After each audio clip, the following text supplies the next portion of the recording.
Gibulat. Hugasan. Hugasan tapos ang nagibulat.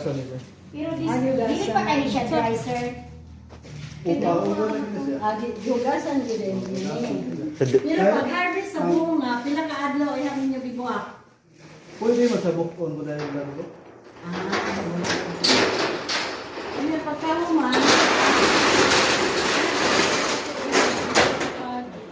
Pag sa liso, pagbuak, pila ka adlaw ay ninyo ibulad. Ang maximum 5 days ba son? Pag-ferment. Pero kung wash siya, sir, diretso ibulat. After washing, kung washing, wash dry, diretso. Ako wash dry atong kuan gusto sa beans.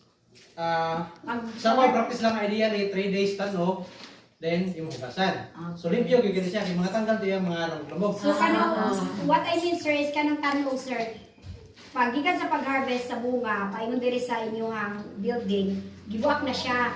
Ayos ma'am, dried na mo ginapalit dire. No, what I mean is, pagbuak, kay giwash man siya.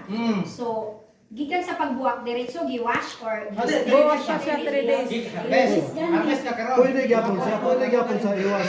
Pwede gyapon sa iwas nako. Pero kahit siya Pero tagalan. dahil sa tantangon Pwede lang. kahit sa tangan.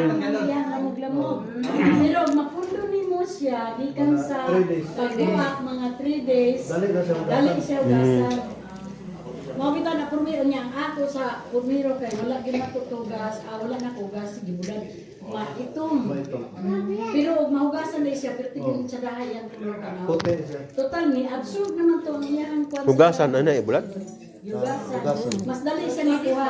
Pag-harvest so, buwa ko na mo to siya sa iyang kuhan. Dali siya Mama makuha. ko may fermented Di mo ito. dahil buoton. Wala gid sa hugasan gibuot to siya. Hugasan. Nang nadia sa akin ng silupin. Man ang fermentation nga area.